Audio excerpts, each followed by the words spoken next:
বর্তমান প্রেক্ষাপটে নির্বাচনের রোডম্যাপ না দেওয়ার কারণে জনগণের মাঝে সংশয় সৃষ্টি হচ্ছে, যা ভালো কিছু বয়ে আনবে না। এমন মন্তব্য করেছেন বিএনপির স্থায়ী কমিটির সদস্য আমির খসরু মাহমুদ চৌধুরী। এ অবস্থায় জাতিকে সংশয়মুক্ত করতে অনতিবিলম্বে নির্বাচনের রোডম্যাপ ঘোষণা করতে অন্তর্বর্তী সরকারকে আহ্বান জানিয়েছেন তিনি। আজ রোববার বিকেলে রাজধানীর গুলশানে দলের চেয়ারপারসনের কার্যালয়ে বিএনপির সঙ্গে বাংলাদেশ জাতীয় পার্টির বৈঠক শেষে তিনি এ আহ্বান জানান।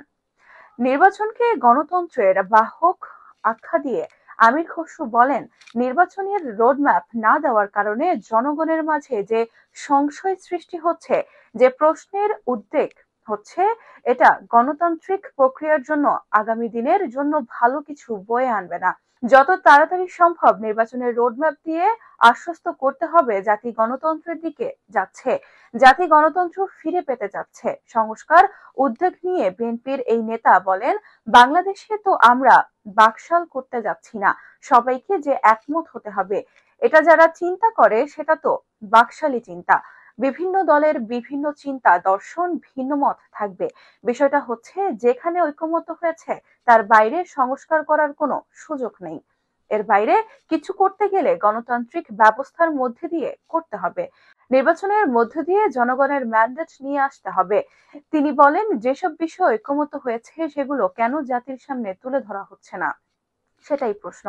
ইতিমধ্যে সবাই তাদের মতামত জানিয়েছে, অনেক সময় চলে গেছে, আলোচনা শেষ। এর জন্য এক সপ্তাহের বেশি সময় লাগবে না।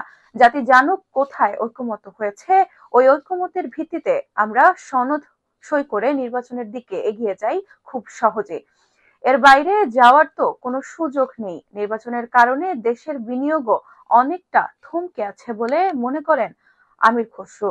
তিনি বলেন, বিনিয়োগকারীরা যারা আসছেন বাংলাদেশে তাদের সবার একটা প্রশ্ন, নির্বাচন কবে হবে। সবাই জানতে চায় নির্বাচন কবে হবে। নির্বাচনের পরে তারা সিদ্ধান্ত নেবে দেশের ভেতরের বিনিয়োগকারী, দেশের বাইরে বিনিয়োগকারী বা নির্বাচনের জন্য অপেক্ষা করছে। দলগুলোর সঙ্গে বিএনপির আলোচনার উদ্বেগ প্রসঙ্গে আমির খসরু বলেন, বাংলাদেশের বর্তমান রাজনৈতিক প্রেক্ষাপট নিয়ে আলোচনা হচ্ছে। সেখানে স্বাভাবিকভাবে নির্বাচনের মাধ্যমে গণতান্ত্রিক ব্যবস্থা ফিরিয়ে আনার যে প্রচেষ্টা, সেটা বাস্তবায়নের প্রক্রিয়া হিসেবে আমরা প্রত্যেকটি দল একে অপরের সঙ্গে কথা বলছি। একে অপরের প্রতি সহনশীল হওয়া, ভিন্ন মতকে সম্মান জানানোর অংশ হিসেবে আমরা সবাই সঙ্গে আছি, সবাই মতামত দিচ্ছি। এত বছর যেটা ছিল না সেটা করতে আমরা সক্ষম হয়েছি। বিএনপির এমন উদ্যোগের প্রশংসা করে বিজেপির চেয়ারম্যান আন্দালিব রহমান পার্থ বলেন, এরকম একটি উদ্যোগ নেওয়ার জন্য বিএনপিকে ধন্যবাদ। আমরা সবাই উপলব্ধি করি, বাংলাদেশে গত 16-17 বছরে কোনো নির্বাচন হয়নি। 2014 থেকে দেশের মানুষ ভোট দিতে পারেনি। মানুষের আকাঙ্ক্ষা নির্বাচিত জনপ্রতিনিধিদের মাধ্যমে তাদের সমস্যার সমাধান হবে। বাংলাদেশের মানুষ তাকিয়ে আছে একটা নির্বাচনের জন্য। তিনি বলেন, আমরা এটা বিশ্বাস করি যে এই সরকার আমাদের সরকার এবং এই সরকার আমাদের আন্দোলনের সরকার। এই সরকার জনগণের সরকার হলেও জনগণের ভোটে নির্বাচিত নয়। আমরা সবসময় ওই সরকারের পাশে ছিলাম, ভবিষ্যতেও থাকব। নির্বাচন ও সংস্কার প্রসঙ্গে পার্থ বলেন, সংস্কার আমরা সবাই চাই, কিন্তু সংস্কারের নাম করে নির্বাচন যদি পেছানো হয় দেশ অনিশ্চয়তার দিকে যায়। এমন অনিশ্চয়তার দিকে দেশকে সরকার ঠেলে দিতে পারে না। নির্বাচনের রোডম্যাপ সুনির্দিষ্ট থাকতে হবে। তিনি বলেন, আমরা কোনোভাবেই চাই না এই সরকার ব্যর্থ হোক। আমরা চাই জনগণের ইচ্ছার প্রতিফলন ঘটুক।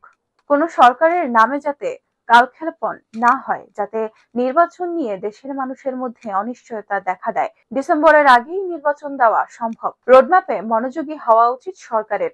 বৈঠকে আমির খসরু মাহমুদ চৌধুরীর সঙ্গে বিএনপির স্থায়ী কমিটির আরেক সদস্য ইকবাল হাসান মাহমুদ টুকু ও ভাইস চেয়ারম্যান বরকতুল্লাহ বুলু এই বৈঠকে অংশ নেন।